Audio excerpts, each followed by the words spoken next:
Hey guys, so we're moving on to the next unit in Algebra 2, and this unit is all about solving absolute value equations and inequalities. So now we're working with absolute values directly. So remember that the absolute value of any number is its distance from zero on a number line.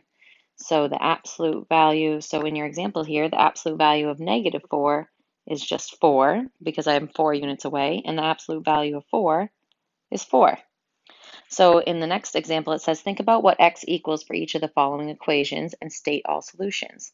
So you have the absolute value of x is equal to 4. Well, remember, that number could be 4 or it could be -4. So there are a couple different answers there because 4 is a positive number, and when you take the absolute value of a number, whether it be negative or positive, it becomes positive. In the next example, it says the absolute value of x is 0. Well, for that, since there is no -0, the only answer here could be x is 0. In number 3, it says the absolute value of x is equal to -4. But remember, the absolute value of something is always positive. The absolute value of something is always positive. Therefore, this is no solution. We cannot do this one because it is equal to a negative number. So you can't equal a negative. Okay? Now let's look at the graph of these absolute values. If you look at the graph of these absolute values, you have the absolute value of 4. The absolute value of x is equal to 4. And if you look at it, it has the line x equals 4 right here. And that line in specific touches the graph right here and here. And those 2 points happen to be at x equals 4 and x equals -4. So the absolute value graph hits the line y equals 4 at those points, okay? Same thing here. In x equals 0, or the absolute value of x equals 0, notice that the y equals 0 line hits the absolute value graph at that point right there. So your only answer there would be x equals 0.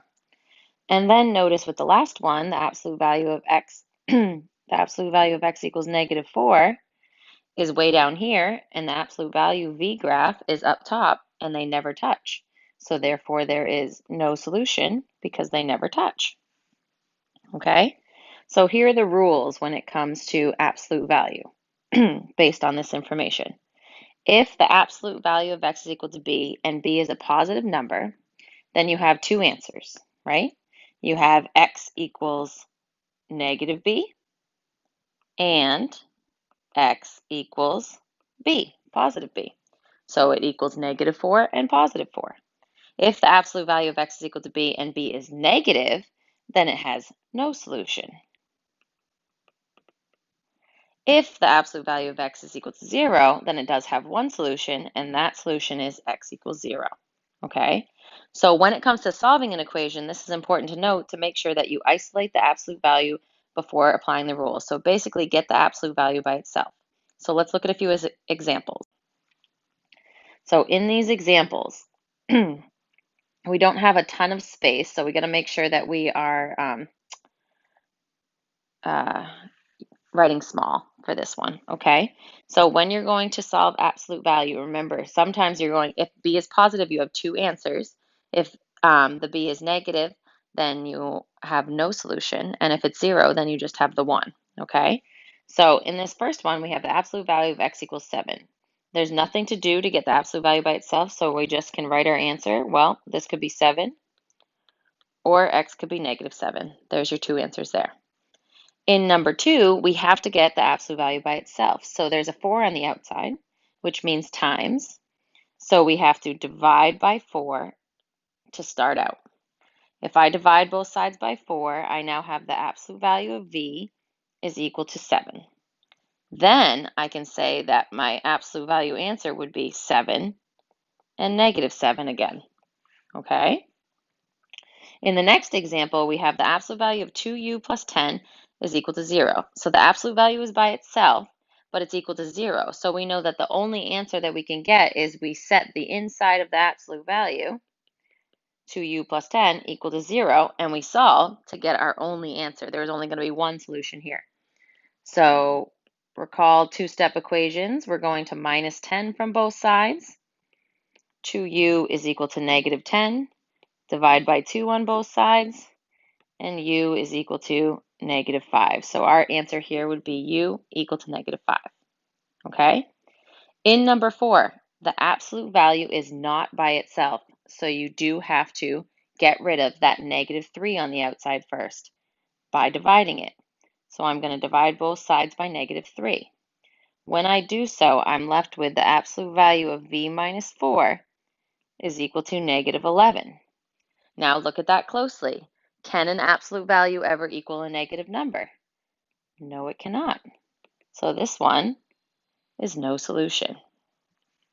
Okay, let's look at our next example. This is where you'll need a little bit of room, so try to write small here. Okay, so in this example, the absolute value isn't by itself. I have this plus 13 here. So I'm going to get rid of the 13 by subtracting it from both sides. So if I subtract 13 from both sides, I've got the absolute value of 6x minus 6 is equal to 42. Okay? Now, since it's equal to a positive number, remember, you're taking the inside of the absolute value and setting it equal to the positive and the negative. So you're solving two separate equations. That's why you need the room. So the inside of the absolute value is 6x minus 6. I'm going to set that equal to 42, and I'm going to set 6x minus 6 equal to negative 42. And I'm going to solve both of those to get my two answers. Okay? So I'm going to add 6, add 6, add 6 onto both of these equations. And then I get 6x is equal to 48 on this side. And over here, I get 6x is equal to negative 36. I'm going to divide by 6 for everything. And I should get x is equal to 8 as one of my answers. And x is equal to negative 6 as another one of my answers. Okay? So isolate for the absolute value first, then set the inside, if it's positive, set the inside equal to the negative and the positive number.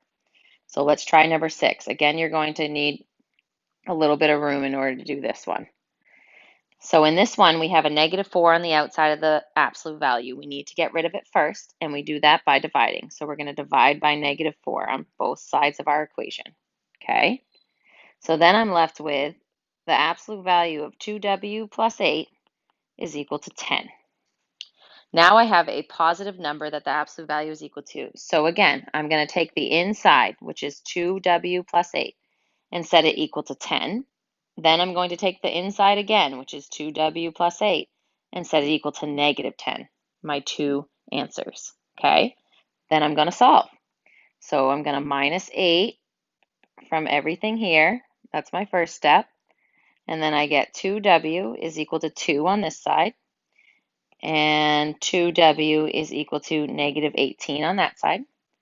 I'm going to divide by 2 to solve for my w.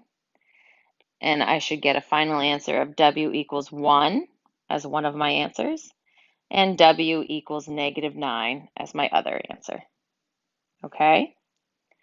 Now in the next ones it says you try, so I'm going to do them along with you, obviously, in this video so that you guys can see how they work. Remember, get the absolute value by itself first. So in the first one, I have a minus 13. I got to get rid of it. So in the minus 13, I'm going to add it to both sides. And then I'm left with the absolute value of x is equal to 13 minus 5, which is 8. Okay? Since it's a positive number, then your two answers are 8 and negative 8. And that one's done. Okay? In the next example, the absolute value is already by itself, but it's equal to a negative number. So remember, we can't have the absolute value equal a negative number. That is not possible. So this one is no solution.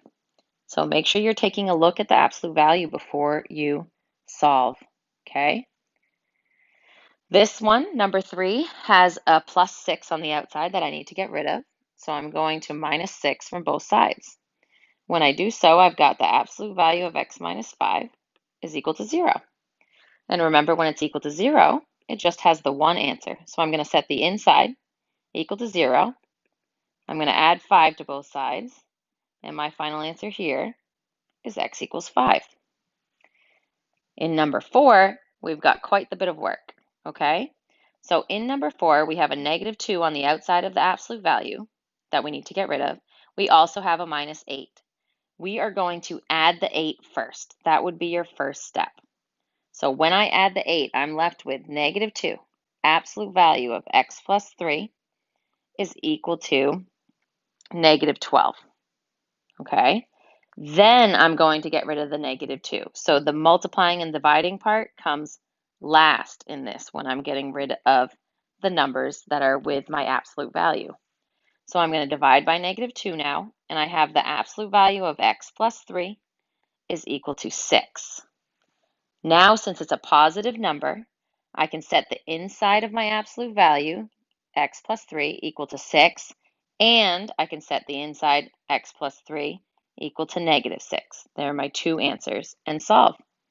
So I'm going to minus 3 from all of these, and when I minus 3 from all of these, I'll get x equals 3 as one of my answers, and x equals negative 9 as my other answer.